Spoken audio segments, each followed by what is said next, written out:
คราวนี้ครับผมจะพาทุกคนไปดูบ้านโมเดิร์นหลังหนึ่งนะครับที่เขามีการดีไซน์สเปซภายในให้เชื่อมโยงกับ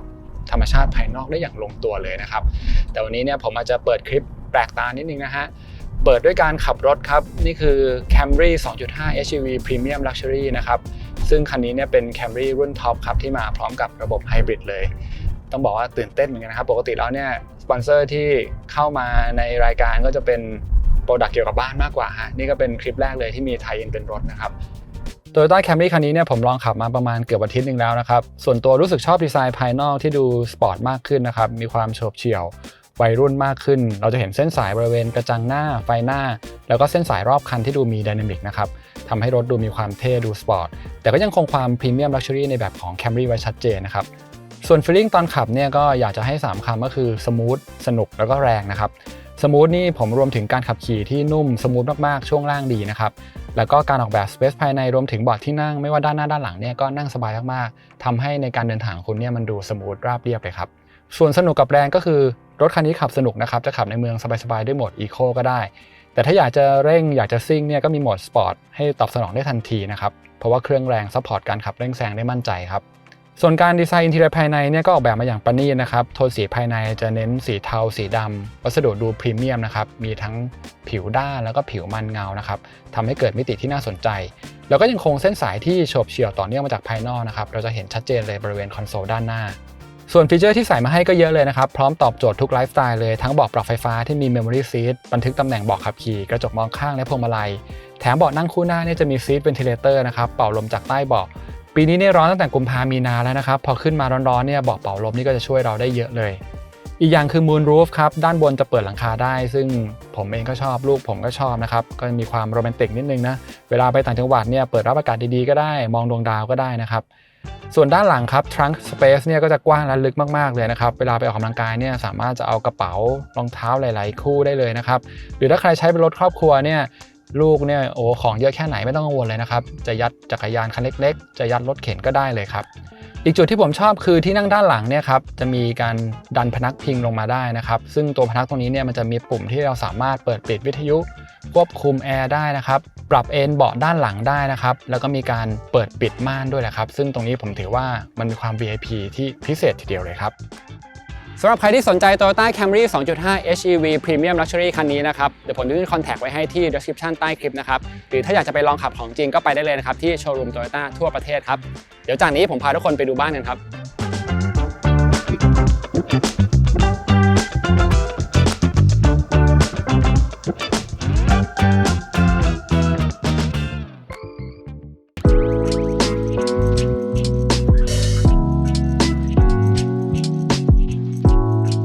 ก็มาที่บ้านอีกหลังหนึ่งที่วินออกแบบนะครับบ้านหลังนี้เนี่ยมันจะมีทางเข้า2ทางนะครับซึ่งเมื่อกี้เนี่ยพี่เข้าทางด้านหลังแล้วพี่ก็มาโผล่แล้วพี่ก็โอ้ว้าวทีเดียวเลยเพราะว่าเรามาเห็นว่าจริงๆมันมีทางเข้าอีกทางนึงนะแล้วก็ดูแกรนด์มากๆเลยฮะเดี๋ยวให้วินพูดถึงบริบทหรือว่าแบ็คกราวด์ก่อนว่าทำไมมันถึงมีทางเข้า2ทางแบบนี้ที่ดินเป็นยังไงอะไรเงี้ยครับครับผมคือที่ดินแปลงนี้ครับจุดเด่นของมันก็คือมีซอยที่ขนานกันนะครับเราก็เลยสามารถเลือกได้ว่าจะเข้าทางด้านหน้าหรือด้านหลังนะครับแล้วเมื่อมาดูแล้วเนี่ยผมพบว่าทางซอยฝั่งนี้นะครับมันเป็นซอยที่ติดกับบ้านของพี่สาวคืออีกซอยหนึ่งติดกับบ้านคุณแม่ครับแต่บ้านคุณแม่เนี่ยจะเป็นลักษณะบ้านที่เล็กๆแล้วก็มีทาวน์เฮาส์คนอื่น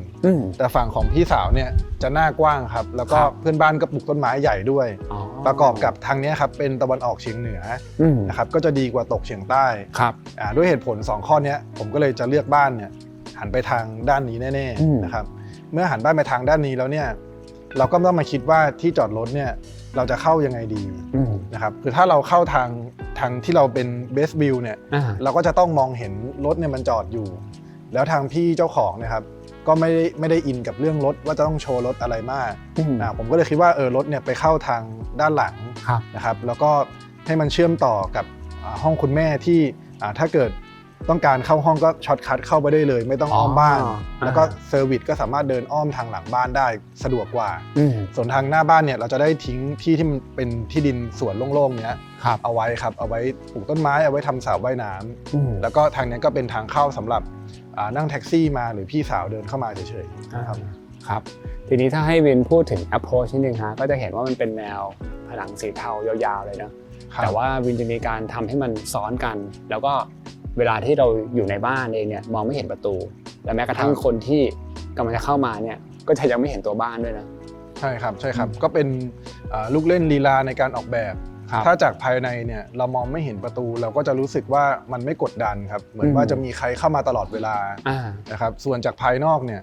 พอเราเห็นเป็นซุ้มเข้ามานิดนึงครับมันทำให้เรามีapproach ของการเข้าที่ดูเหมาะสมไม่อย่างนั้นเหมือนพอรถแท็กซี่จอดปั๊บเปิดประตูจากริมรั้วมันก็ชนรถดูยังไงอยู่นะครับพอเข้ามานิดนึงมันก็มีหลังคาสมมุติว่าฝนตกแล้วก็รอไขบ้านหรือรอแกร็บมาก็รอได้นะครับแล้วก็จังหวะที่เข้ามามันก็เลี้ยวมาเผยให้เราเห็นเนี่ยตรงส่วนที่เรานั่งก่อนจะเห็นบ้านทั้งหมดที่เป็นกวาดเป็นมุมกว้างไปนะครับทำให้เขาเห็นภาพรวมได้อย่างชัดเจนตรงนี้ครับอยากให้พูดถึงเนี่ยการดีไซน์ฟอร์มบ้านนิดนึงฮะแล้วก็การวางผังโดยรวมว่าแบบว่า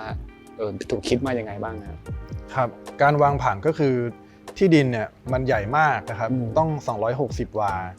นะครับแต่บ้านเนี่ยมี750 ตารางเมตรซึ่งไอ้บ้าน750 ตารางเมตรเนี่ยใช้ที่ดิน100 วาก็พอแล้วนะครับซ้อน3ชั้นไปเลย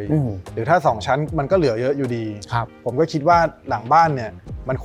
ควรจะเหลือน้อยๆแหละเพราะว่าเราจะไม่ค่อยออกไปใช้มันจะเป็นสวนท็อปปิคอลเป็นต้นไม้ขึ้นมาบังวิวซะมากกว่าแล้วเราจะทิ้งลานเนี่ยไว้เยอะๆครับ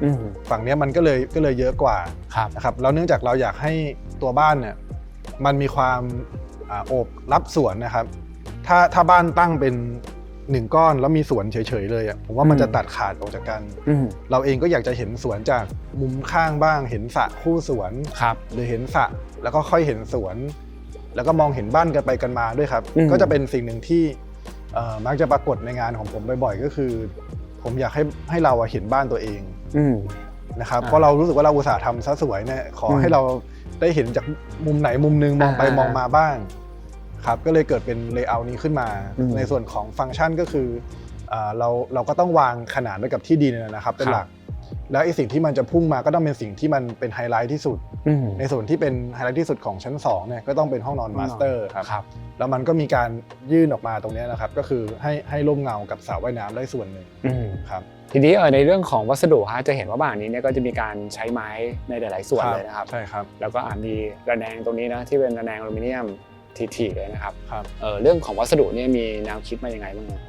บรีฟที่ทางโอนเนอร์ให้มาก็จะมีรูปเลฟนะครับว่าชอบอะไรยังไงแล้วพอผมดูจากเลฟแล้วหันไปดูบ้านเดิมของพี่เขามันก็คือแถวๆนี้นี่นาใกล้ๆกันนะมันคล้ายๆกันอย่างนี้ผมก็เลยว่าโอเคเราก็คงเอาทำโทนสีหรืออะไรเนี่ยให้มันดูสอดคล้องกันครับนะฮะอย่างกระเบื้องก็มีความเป็นเทาๆมีไม้อะไรอย่างเงี้ยเข้ามาใช้นะฮะแต่ไม้เนี่ยเป็นทีเด็ดของหลังนี้เลยครับเนื่องจากทางครอบครัวพี่เขาทำธุรกิจค้าไม้เราก็เลยกล้าที่จะเอาไม้สักพวกนี้ครับมาใช้กับงานภายนอกนะครับก็คือทำเป็นไม้สักหนาๆมีโครงอย่างดีนะครับแล้วก็ผมก็ยังมีลูกเล่นอยู่บ้างที่มีการเซตให้ขอบไม้ครับมันเด้งออกจากตัวของกระเบื้องเพื่อเน้นมิติความคมของกรอบไม้เป็นหินไส้ไม้เป็นตัว C แล้วก็มีไส้ไม้อย่างเงี้ยนะครับผมว่ามันได้ความรู้สึกกว่าไม้เทียมจริงๆคือผมก็ชอบมากนะฮะการได้ใช้ไม้จริงแล้วก็เมื่อมีโอกาสแล้วเราก็อยากใช้ให้มันเต็มที่เป็นพระเอกของบ้านครับอย่างวิธีการปูก็เห็นว่ามันมีการเว้นร่องหน่อยๆคือไม่ได้แบบชิดซะทีเดียวเลยใช่ไหมฮะครับมันก็คือมีตรงแล้วก็น้ำโฟลว์ไปข้างล่างนี้ได้ครับแล้วก็ไหลไปลงฟอร์เดนได้คือเราจะไม่ให้มันแช่น้ำขังนะครับครับผม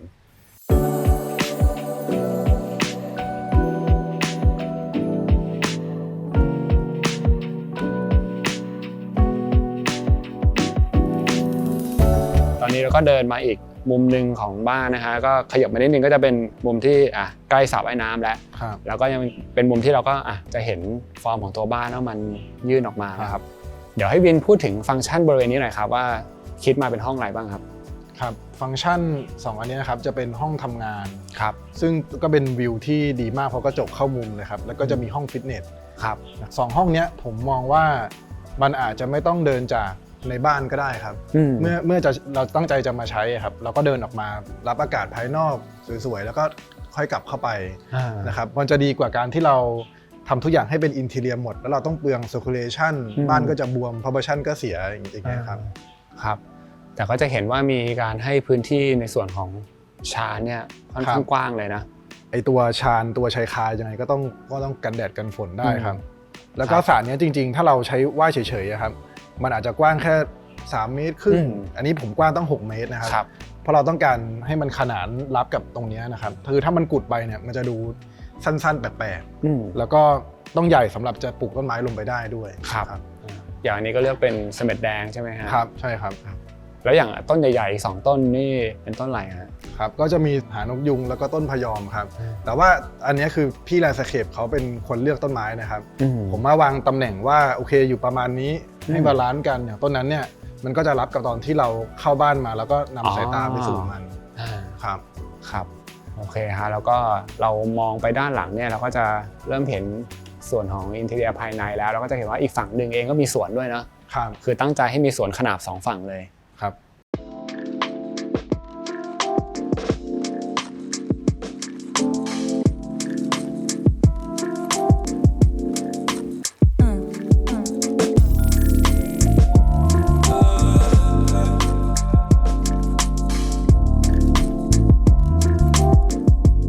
ตอนนี้ก็เราเดินเข้ามาด้านในแล้วนะวิน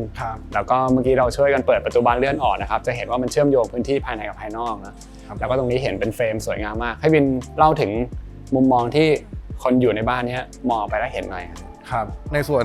ของสวนเนี่ยมันก็เป็นแลนด์สเคปที่พาโนรามาจริงๆครับจะเห็นทั้งต้นไม้ประทานเห็นต้นไม้ที่ขึ้นกลางน้ำแล้วก็พยายามจัดคอมโพสิชันนะครับให้สัดส่วนมันไม่กลางไปไม่ริมไปแล้วก็มีกำแพงที่เป็นสีพ่นเท็กเจอร์สีเทานะครับวางแพทเทิร์นมาแล้วก็เอามาเบรกนะครับการที่เราซ่อนประตูทางเข้าไปข้างๆครับทำให้เวลาการเข้าออกเนี่ยมันดูมีมิติไม่ดูว่ามีประตูมาจ่อกับชั้นกับเราครับครับส่วนด้านบนเองก็จะเป็นระแนงถี่ๆหน่อยอันนี้ก็คือจริงๆเป็นเรื่องกันแดดครับเนื่องจากว่าตรงนี้มันเป็นทิศตะวันออกเฉียงเหนือเนี่ยต่อให้เป็นทิศที่เราว่าไม่ค่อยร้อนเนี่ยแต่ยังไงมันก็ร้อนประมาณหนึ่งครับผมก็เลยต้องการให้เอาตัวนี้มาเป็นตัวกรองแดดครับเพราะว่าด้านนี้ครับเราแทบไม่มีชายคาเลยครับตรงนี้จะเห็นว่าระแนงเขาค่อนข้างถี่เลยนะแล้วก็เลือกให้ระแนงมันอยู่ค่อนข้างจะชิดกับตัวกระจกนิดนึงนะครับอย่างนี้ถ้าเกิดพี่ถามเพิ่มเติมนิดนึงว่าในแง่ของการแบบmaintenance ทำความสะอาดหรืออะไรเงี้ยสามารถเช็ดได้นะครับแต่ก็ค่อนข้างยากกว่าปกติอันนี้จริงครับเราก็ต้องเช็ดในร่องคือตัวระแนงมันก็ไม่ได้ชนกระจกพอดีเลยมีเว้นประมาณ7 เซนครับอาจจะต้องลำบากในการเช็ดหน่อยครับซึ่งปกติถ้าเป็นบ้านแบบนี้ก็คือนานๆทีก็คือจะมีการจ้างช่างมาแล้วก็ต้องมีนั่งร้านอะไรแบบนี้นะสามารถเดินขึ้นไปได้นะครับเดินขึ้นไปได้ใช่ไหมใช่ครับระเบียงที่เป็นตัวชายคาตัวนี้ครับสามารถเข้าออกจากทางห้องนอนข้างๆได้หรือห้องมาสเตอร์ก็เข้าออกตรงนี้ได้นะครับครับผมโอเคฮะทีนี้ในส่วนของฟังก์ชันตัวนี้บ้างครับให้วินเล่าให้หนึ่งว่ามันมีอะไรบ้างแล้วก็เราวางตำแหน่งมันไว้ยังไงครับครับจริงๆการจัด Open Plan แบบนี้ครับผมไม่คิดว่าเป็นการจัดแปลนที่ค่อนข้างคลาสสิกแล้วก็เป็นที่นิยมครับแล้วมันก็ทำให้เราสามารถปรับเปลี่ยนการใช้งานได้อย่างตอนนี้ทางพี่ๆเจ้าของบ้านมีลูกที่ยังตัวเล็กอยู่เพิ่งเป็นเด็กทารกก็สามารถเอาคอกเอาอะไรมาปูแอดจัดกับความโล่งแบบนี้ได้ครับนะครับในส่วนของตัวฟังก์ชันที่ผมว่ามันเป็นไฮไลท์ก็คือไอตัวตรงนี้ที่มันเป็นดับเบิลวอลลุ่มแล้วเราเล่นเป็นหินบุ๊กแมทครับซึ่งไอหินบุ๊กแมทอันนี้มันต้องใช้หินถึง3 คู่ครับอันนี้มันก็มีความยากมากเรื่องที่ทำให้ลายมันดูต่อกันครับก็จะเลือกเป็นออกโทนขาวๆเทาๆนะครับใช่ครับเพื่อให้ดูไม่มืดเกินไปบ้านหลังนี้หลักๆก็คือจะเป็นสีขาวกับสีของไม้ครับไม้เนี่ยจะเป็นเปอร์เซ็นต์ที่เยอะแล้วก็มีสีดำตัดบ้างครับแล้วก็จากลิฟวิ่งตรงนี้ก็เป็นดิเนิ่งครับแล้วก็ส่วนของเป็นไอแลนด์ครับแล้วก็ข้างหลังก็จะมีครัวไทยมีห้องเมดซักรีดนะครับแล้วก็อีกอันไฮไลท์หนึ่งผมว่าคือบันไดตัวนี้ครับที่มันค่อนข้างเป็นเอกลักษณ์ของบ้านครับบันไดตัวนี้ผมก็ออกแบบให้มันเป็นเหมือนพับผ้านะครับที่เลื้อยขึ้นไปซึ่งในตอนที่เราทดลองโครงสร้างเหล็กอันนี้ครับมันก็มีการสั่นให้ตัวอยู่บ้างนะครับแต่พอองค์ประกอบต่างๆมันครบถ้วนนะครับมันก็ทำให้มันริจิตจนสุดท้ายเนี่ยเราก็เดินพร้อมกัน 2-3 คนก็โอเคไม่สั่นครับโอเคฮะเดี๋ยวจากตรงนี้เดี๋ยวให้วินพาไปดูสวนหน่อยครับครับ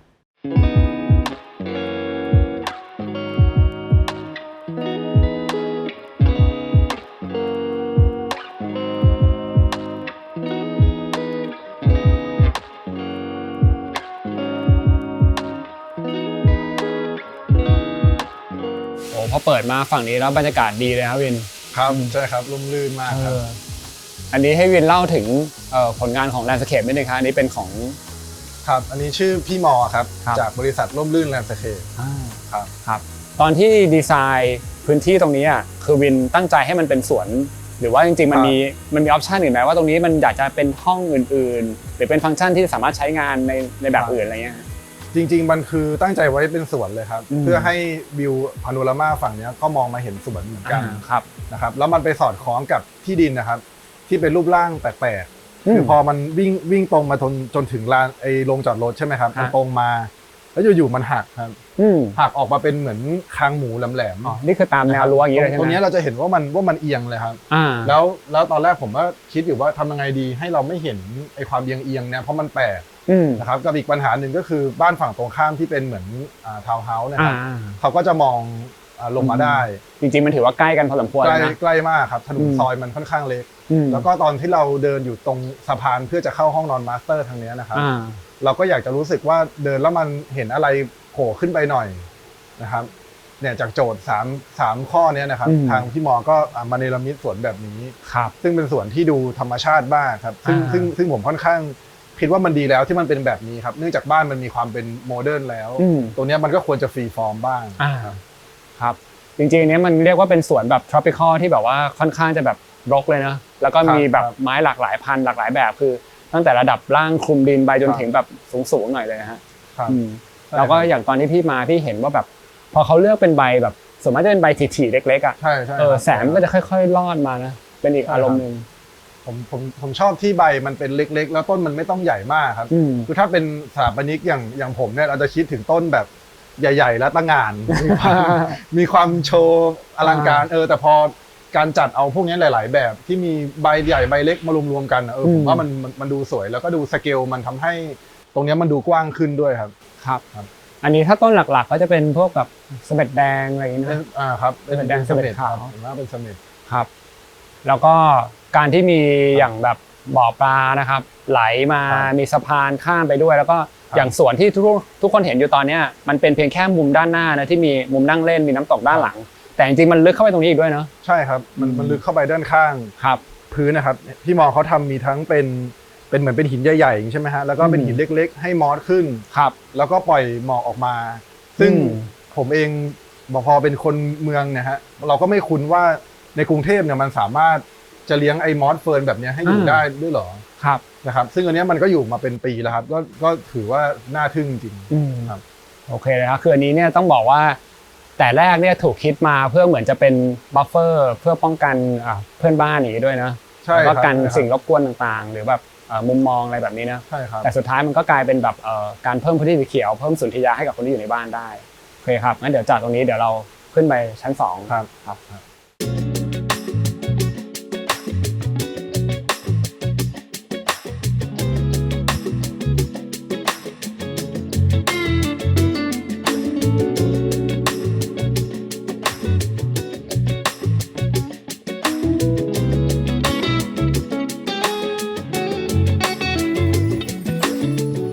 ก็พาขึ้นมาบนชั้น2แล้วนะครับก็จะเห็นว่าพอเราขึ้นบันไดมาเนี่ยมันจะมีเป็นทางเดินยาวๆเหมือนเป็นสะพานนะครับผมแล้วก็เหมือนมันจะแยกพื้นที่ออกเป็น2ส่วนนะวินซ้ายขวา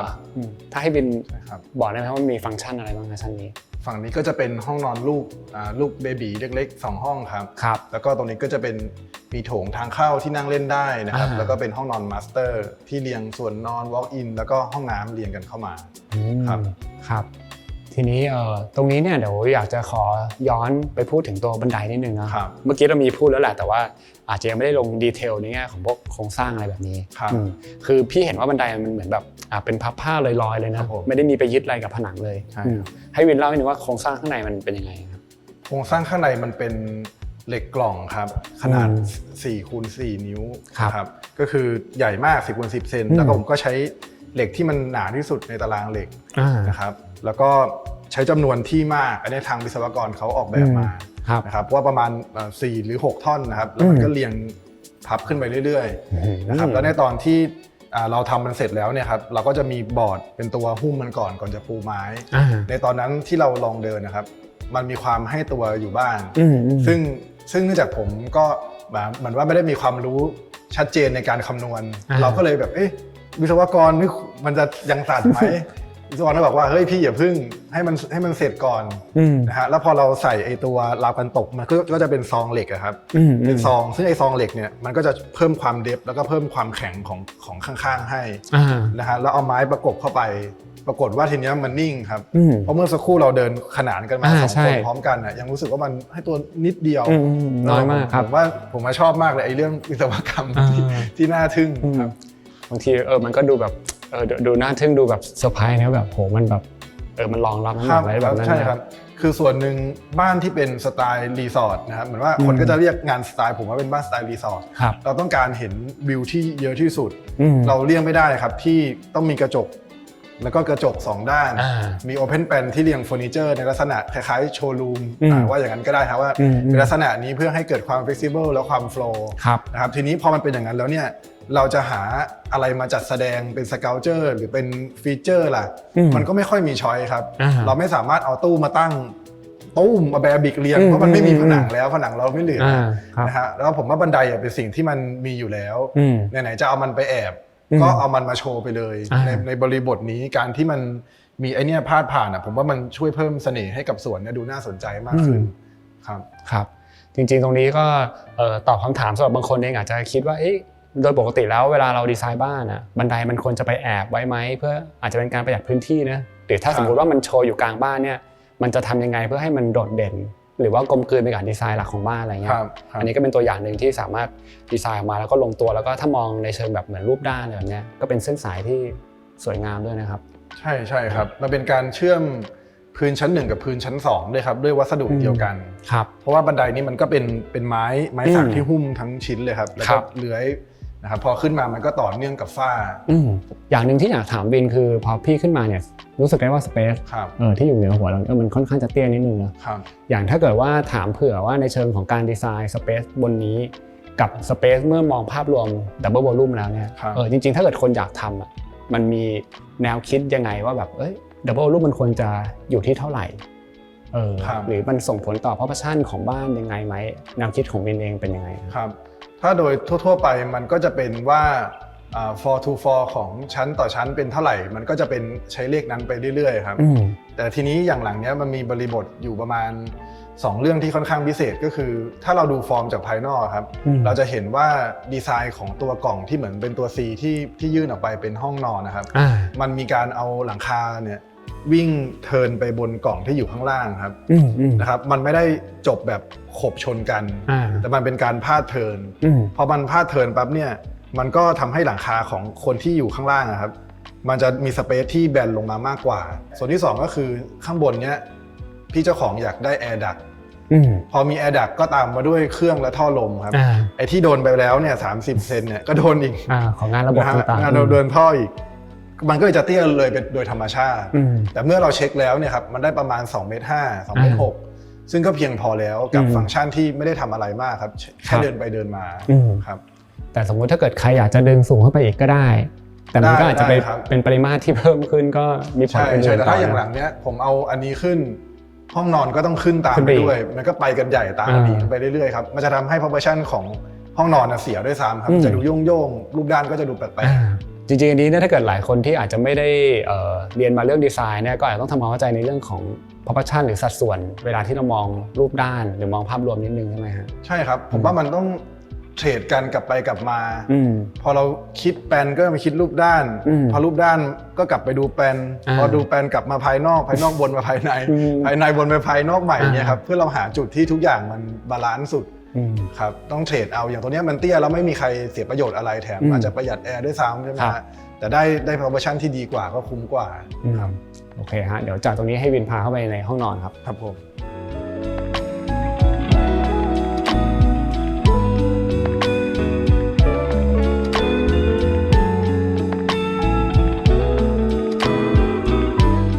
วินก็พาเข้ามาในห้องนอนแล้วนะครับอยากถามนิดนึงว่าทำไมถึงเลือกตำแหน่งของห้องนอนไว้มุมนี้ของบ้านนะฮะครับผมว่ามุมนี้เป็นมุมที่ดีที่สุดที่เราจะได้เห็นวิวโดยรอบครับแล้วก็พอมีกระจกเข้ามุมเนี่ยครับทำให้เรายิ่งรู้สึกว่ามันโล่งตัวเสาเองผมก็เอามาไว้ข้างในครับนะครับเพื่อให้ตอนมันเปิดแล้วมันดูโล่งที่สุด ครับเนื่องจากว่าอาคารนี้นะครับส่วนมากเนี่ยจริงๆเป็นโครงสร้างปูนนะฮะค่อนข้างเป็นปูนผมว่าน่าจะ 80% นะครับจะมีหลังคากับไอ้ที่ยื่นตรงนี้แหละที่เป็นเหล็กนะครับกับตรงผ้าช่วงกว้างเราใช้คานเหล็กแล้วเราก็ทำตัวนี้ครับยื่นเป็นคานเหล็กออกมาเพื่อให้มันยื่นได้เยอะๆครับดังนั้นเสาไอ้ตรงนี้มันก็เลยใช้เป็นเสาเหล็กไปได้เลยครับข้างนอกนี่ก็เป็นระเบียงด้วยใช่ไหมฮะเป็นระเบียงเด็กไม้ครับที่เห็นว่ามันมีสเต็ปเนี่ยมันเกิดจากคานเหล็กที่เราใช้รับตรงนี้ครับมันอันใหญ่มากครับแต่พอไปอยู่ริมๆนะครับเราก็ทำให้มันเล็กๆได้พอมันเล็กๆปั๊บเนี่ยพอเราดูรูปด้านนะครับจะทำให้มันรู้สึกว่ามันดูสลิมผนังหลังคาลงไปผนังลงไปพื้นเนี่ยมันดูเป็นเส้นที่ขนาดเท่ากันครับผมก็เลยเกิดสเต็ปนี้ขึ้นมาแล้วก็ใช้ซ่อนไฟได้ครับโอเคทีนี้ด้านหลังส่วนของบิวต์อินตรงนี้ก็อันนี้เราเห็นมีประตูอยู่ฮะครับผมอันนี้ก็เป็นประตูเข้าไปที่ห้อง walk in ก็จะเป็นหน้าบานกระจกครับแล้วก็ถัดจาก walk in ก็จะเป็นห้องน้ำมาสเตอร์ซึ่งห้องน้ำมาสเตอร์ก็จะมีคอร์ดนะครับแล้วก็มีสกายไลท์อ่างอาบน้ำอันนี้จะเป็นอ่างแบบที่มันมีระบบอะไรหน่อยครับก็จะใช้ที่เยอะหน่อยครับครับ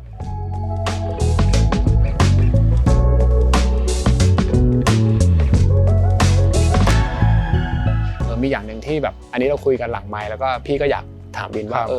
เราจะเห็นว่ามันมีกลิ่นบางอย่างหรือมันมีเป็นแบบลายเซ็นของวินนะที่เราอาจจะคุ้นเคยกันทั้งเรื่องของการจัดวางผังเลเยอร์เรื่องของฟอร์มหรือแม้กระทั่งอย่างภายในที่แบบนี้มันก็จะมีลักษณะของเป็นดับเบิลวอลลุ่มที่มีการเรียงตัวกันอะไรแบบนี้ลักษณะของดีไซน์ที่ออกมาแบบนี้เนี่ยจริงๆมันเป็นเหมือนคล้ายๆสิ่งที่วินแบบตกตะกอนแล้วหรือเปล่าหรือว่าจริงๆมันมีแนวคิดยังไงครับผมว่าหัวข้อนี้อาจจะแยกเป็นสองอันนะฮะอันแรกก็คือรสนิยมของสถาปนิกนะครับตัวนี้มันจะเป็นสิ่งที่บอกว่าในคำจำกัดความของเราเนี่ยเราเรียกว่าอันนี้เรียกว่าสวยอันนี้เรียกว่าเป็น proportion ที่ดีใช่ไหมครับเหมือนมันมีระยะในใจหรือว่าเมื่อสิ่งนี้เจอกันเราจะชนมันแบบนี้หรือเราจะเทิร์นมันแบบนี้หรือเราจะเว้นขอบไหมไอ้นั่นไอ้นี่เท่าไหร่พวกนี้นะครับแล้วผมเชื่อว่าทุกคนน่ะจะมีสิ่งนี้เป็นโลกทัศน์ส่วนตัวของแต่ละท่านสถาปนิกแต่ละท่านอาจจะมองไม่เหมือนกันนะครับแน่นอนว่าทุกคนต้องมีเพราะผมจะแปลกใจถ้าเกิดสถาปนิกคนเดียวกันนะครับตัดสินใจกับดีเทลที่ลักษณะคล้ายๆกัน10หลังแล้วต่างกัน10หลังอ่ะมันแปลว่ามันไม่มีสิ่งที่ดีที่สุดเลยเหรอถูกไหมครับมันน่าจะต้องมีข้าวผัดสูตรที่ดีที่สุดมีตัวเลขอุณหภูมิที่เหมาะสมที่สุดของสเต็กอันนี้ผมคิดว่ามันมีเรื่องนั้นอยู่ครับเรื่องความจริงที่คนนี้มองว่าจริงกับคนอื่นอาจจะไม่จริงนะครับแต่ว่ากับสถาปนิกท่านนั้นๆเนี่ยเขาก็จะชอบแบบนั้นทำแบบนั้นเสมอยกเว้นอาจจะมีบางอันที่อาจจะสมมติอยากลองท่าใหม่หรืออยากจะทดลองอะไรบางอย่างใหม่ๆอะไรอย่างนี้นะเขาอาจจะลองเปลี่ยนแต่ต่อให้เขาไปทดลองใหม่ครับเขาก็ยังจะมีสัดส่วนความงามหรือลักษณะท่าทางที่มันมาจากอันเดิมนะครับผมคิดว่ามันไม่ใช่ลายเซ็นครับมันกลายเป็นลายมือไปแล้วครับจะเขียนคำว่าอะไรก็ตามนะครับจะเขียนภาษาอังกฤษภาษาไทยแต่มันคือลายมือของคนนี้มันวาดเป็นลายมือนี้มันไม่ได้ตั้งใจจะเซ็นให้มันตวัดเฉวียนด้วยนะครับมันเป็นธรรมชาติมันเป็นสัญชาตญาณที่ปลูกฝังมาเป็น10ปีเพราะบ่มมาจากตัวเขาที่พอเราเจออย่างนี้มามันก็กึ่งเหมือนจะออโต้นิดนึงนะว่าฉันมีแนวโน้มจะไปในแนวทางนี้อะไรเงี้ยจริงครับการคอนโทรลโพซิชั่นผมว่าเป็นโดยธรรมชาตินะครับแล้วก็เรื่องที่2เนี่ยก็คือเป็นเรื่องของในเชิงตรรกะอย่างเช่นสมมุติถ้าโจทย์เราบอกว่าบ้านเนี่ยอยากจะเห็นวิวมากที่สุดตรรกะมันก็ชี้ชัดเจนว่าต้องเป็นกระจก2ฝั่งถูกไหมฮะต่อมาสมมุติอยากกินข้าวแล้วนั่งเห็นวิวได้เยอะที่สุดเราควรจะนั่งแบบไหนก็คือนั่งกินข้าวเนี่ยครับให้หัวโต๊ะเนี่ยมันชี้ไปทางวิวเพราะเมื่อเรานั่งกินข้าวแล้วเนี่ยเราจะได้หันไปหาวิวได้นะครับแต่ถ้าเกิดเราบิดขวางมันเนี่ยมันอาจจะเห็นวิวแค่ทางเดียวก็คือเป็นคนฝั่งเดียวที่เห็นคนฝั่งเดียวที่เห็นฝั่งนึงหันหลังให้วิวอะไรอย่างเงี้ยใช่ไหมครับมันก็จะเป็นอย่างนั้นแล้วเมื่อไอสิ่งนี้มันวางแบบนี้ไอแลนด์เราจะวาง L หรือจะวางอยู่ข้างหลังเขาหรอมันก็เป็นไปไม่ได้นะครับดังนั้นพวกลอจิกพวกนี้มันจะถูกไล่เรียงไปตามตรรกะและเหตุผลเสมอนะครับไอสิ่งแบบนี้นะครับเราไปหนีมันหรือเราไปฝืนตัวเองครับมันจะกลายเป็นว่าเราเนี่ยกำลังจะไม่เลือกสิ่งที่ดีที่สุดให้ลูกค้าท่านนี้เพียงเพราะเราเนี่ยคิดว่ากลัวซ้ำถูกไหมฮะถ้าผมเองเนี่ยกลัวว่าเลเยอร์เนี้ยน้องบินเรียง1 2 3 4อีกแล้วใช้หินบุ๊กแมทอีกแล้วทำไมไม่ไปใช้อย่างอื่น มันมีอย่างอื่นให้ใช้ไหมล่ะครับมันวัสดุที่ดีที่สุดมันมีแค่นี้ในโลกทัศน์ของผมเนี่ยหินบุ๊กแมทสวยกว่าเอาหิน2อันที่ลายเดียวกันแล้วลายมันไม่ต่อกัน 100% นะครับส่วนใครจะบุ๊กแมทเป็นปีกผีเสื้อหรือว่าจะเป็นตัว X เนี่ยก็จะเป็นรสนิยมอีกจะเห็นว่าผมไม่ใช้ลักษณะเป็นตัว V แบบนี้เลยนะหรือผมไม่ใช้ตัว X เลยผมจะใช้เป็นปีกผีเสื้อเสมอซึ่งนี้ก็มาจากก็รสนิยมมันกลับไปสู่ข้อ1ใหม่ครับแต่ในข้อ2ก็คือในเมื่อโลกนี้ยังตัดหินกันได้แค่2 คูณ 3 เมตรเนี่ยเราจะถามหาหินที่มันสูง7 เมตรกว้าง4 เมตรมันไม่มีถ้ามันมีผมจะเอามาใช้นะครับไอ้2เรื่องนี้มันก็ประกอบกันไปครับบริบทหลังนี้ที่จอดรถอยู่ข้างหลังตาหากมันทำให้เป็นความยูนิคของการเข้า2ฝั่งที่ดินที่มากกว่านะครับหรือว่าบ้านของพี่สาวที่อยู่ฝั่งนี้นะครับแล้วก็ความที่เหมือนกับว่าไม่ได้ห่วงที่ดินนะฮะคือบางทีโอนเนอร์จะมีบางหลังที่แปลงใหญ่จริงนะครับแต่จะเลือกสร้างแค่เท่านี้เพราะไอ้ที่เหลือเนี่ยเดี๋ยวจะเอาไปขึ้นอีกตึกหนึ่งในอนาคตอันนี้ก็คือฉันจะใช้เสพมันอย่างเต็มที่ผมว่าอันนี้ก็คือความยูนิคมากเลยครับของโจทย์ที่มันนำมาสู่ฟอร์มนี้นะครับก็คือในคอมบิเนชันแบบนี้ฟอร์มแบบนี้เนี่ยผมอาจจะไม่สามารถทำได้อีกแล้วเพราะว่าเราจะต้องการโจทย์ที่มันเหมือนกันถึง1 2 3 4เรื่องเนี่ยครับผมต้องหาที่ดินที่มีพี่สาวอยู่ตรงข้าม มีทางเข้า2ฝั่งที่ดินใหญ่กว่าบ้านเป็น2เท่ามีขายไม้ด้วยไม่ห่วงที่ดินด้วยใช่ไหมครับผมคิดว่าอันนี้มันยูนิคเพียงพอแล้วครับเราไม่สามารถไปทำทุกเรื่องให้มันยูนิคไม่เคยเจอกับทุกเรื่องมาก่อนอ่ะมันเป็นไปไม่ได้เพราะว่ามนุษย์เราก็จะมีความชอบหรือว่าธรรมชาติของมนุษย์ที่คล้ายๆกันประมาณนั้นครับครับแต่ว่าถ้าเกิดถามนิดนึงว่าแล้วในระหว่างprocess ที่เรานั่งคิดมันเคยมีแบบคืนไหนไหมที่เรารู้สึกว่านั่งคิดไปแล้วแบบเราอยากจะหนีมันเหมือนกันแบบขอลองหนีดูดิอะไรอย่างเงี้ยแล้วมันเคยมีไหมแบบได้ลองหนีแล้วว่ะแต่สุดท้ายก็กลับมาพบว่านี่แหละมันก็เป็นสิ่งที่ใช่อยู่ดีหรือเปล่าครับผมไม่แน่ใจว่าท่านอื่นเริ่มต้นดีไซน์แบบไหนแต่สำหรับผมและน้องๆผมเองครับตอนที่เราคิดกันเนี่ยเราไม่เคยคิดถึงแบบเดียวสักครั้งหนึ่งเลยนะครับเราเริ่มต้นด้วยแบบเดียวครับแต่เราไม่ได้คิดถึงว่าหลังนี้จะทำจั่วฝืนจะจั่วมันไม่ใช่อย่างนั้นครับมันจะเริ่มจากตรรกะที่ดีที่สุดในเรื่องหนึ่งก่อนอย่างเช่นเรื่องแปลนเรื่องการเข้าถึงเรื่องอะไรแล้วเราจะได้สิ่งหนึ่งมาครับแล้วสิ่งนั้นเนี่ยมันจะมีลอจิกที่แข็งแรงมากจนเราหนีจากลอจิกนั้นไม่ได้นะฮะไอ้นั่นคือสารตั้งต้นว่าเราต้องการทางเข้าไม่ต้องเข้าคนละทางแน่ๆอันนี้ใช่ไหมฮะแล้วบ้านต้องวางอยู่แนวนี้แน่ๆแผ่แบบนี้แน่ๆจากนั้นมันก็เริ่มเอามาแล้วทำเป็นซ้อนกันทำเป็นยูบิดสะลองนั่นลองนี่ลองนู่นนะครับอาจจะลองโดยการสเก็ตหรือว่าขึ้นไปเรื่องเป็นราวมามันก็จะถูกทดลองเป็น10แบบเลยครับนะครับแต่ไม่ใช่ว่าเราต้องทำจนเสร็จสัก10แบบนะครับพอเราทำมาประมาณนึงครับเราจะรู้แล้วว่าแถวๆนี้มันจะไม่ใช่แล้วไปต่อไม่ได้แล้วในจากทั้งหมดที่เราคลี่คลายมาเนี่ยครับเราก็จะเลือกอันนี้มาว่าดีที่สุดหลังนี้ก็เหมือนกันครับก็คือทำยังไงดีให้ไอ้ตรงเนี้ยมันเห็นวิวมากที่สุดผมว่าก็คือผิวสัมผัสเป็นกระจกเกือบ 100% แล้วฮะแล้วทุกห้องก็เห็นวิวจริงๆห้องครัวห้องนอนลูกห้องฟิตเนสห้องทำงานครับ